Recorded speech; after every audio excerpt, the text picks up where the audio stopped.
جب تجھے روشنی کی ضرورت پڑی،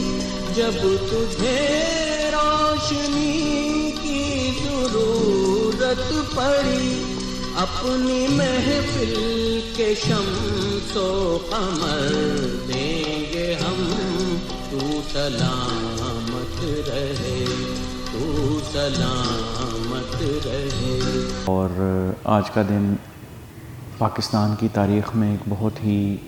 بلکہ بر صغیر پاک و ہند کی تاریخ میں ایک بہت ہی بڑی اہمیت کا حامل ہے۔ آج کے اس عظیم دن میں بر صغیر پاک و ہند کے عظیم مسلمان رہنما، جن کی سیاسی بصیرت اور سیاسی ولولہ اور سیاسی قیادت کی وجہ سے آج بر صغیر کے مسلمانوں نے، آج بر صغیر پاک و ہند کے ایک عظیم گروہ نے، مسلمانوں نے ایک اپنا علیحدہ وطن حاصل کیا جس کا نام پاکستان ہے۔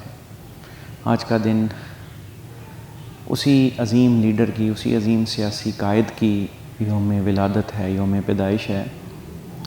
قائد اعظم محمد علی جناح رحمۃ اللہ تعالیٰ علیہ بلا شبہ کئی خوبیوں کے اور کئی خصوصیات کے حامل ہیں۔ ان کی زندگی، ان کی زندگی کے اندر جو ان کی زندگی سے جڑے کئی پہلو ایسے ہیں جو بہت ہی زیادہ ان کو ایک خاص اور عوامی لیڈر بناتے ہیں۔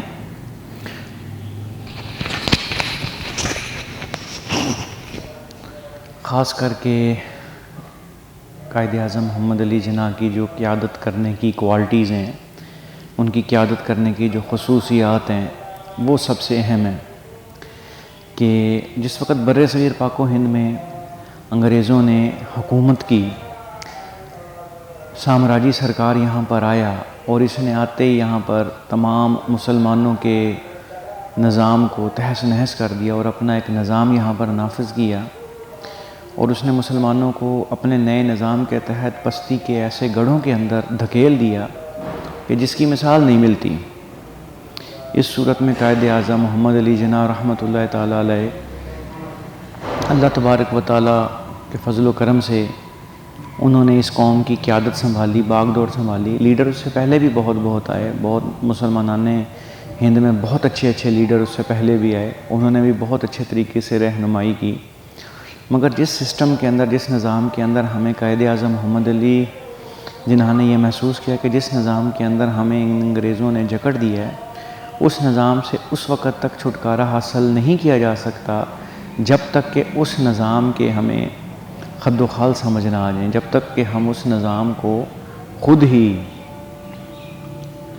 جانچ نہ لیں، جب تک ہم اس نظام سے مقابلہ نہ کر سکیں۔ تو اللہ تبارک و تعالیٰ کے فضل سے اس عظیم رہنما نے ان تمام خد و خال کا بخوبی جائزہ لیا، اور اس کے بعد انہوں نے اس نظام کو پکڑا، اس نظام کا مقابلہ کیا اور اسی نظام سے چھٹکارا حاصل کر لیا۔ آج کا دن قائد کا دن ہے، قائد اعظم محمد علی جناح کا دن ہے، اور اللہ تبارک و تعالیٰ اپنی کروڑوں اربوں خربوں رحمتیں قائد اعظم کی قبر پر نازل فرمائے۔ اللہ تبارک و تعالیٰ ان کی بخشش فرمائے اور وطن عزیز پاکستان کو صحیح معنوں میں اسلام کا گہوارہ بنائے، صحیح معنوں میں ہمیں اسلام کی ترویج اور اشاعت کے لیے صحیح معنوں میں کوششیں کرنے کی اللہ تبارک و تعالیٰ ہمیں توفیق عطا فرمائے۔ پاکستان پائندہ باد، قائد اعظم زندہ باد۔ السلام علیکم ورحمۃ اللہ وبرکاتہ۔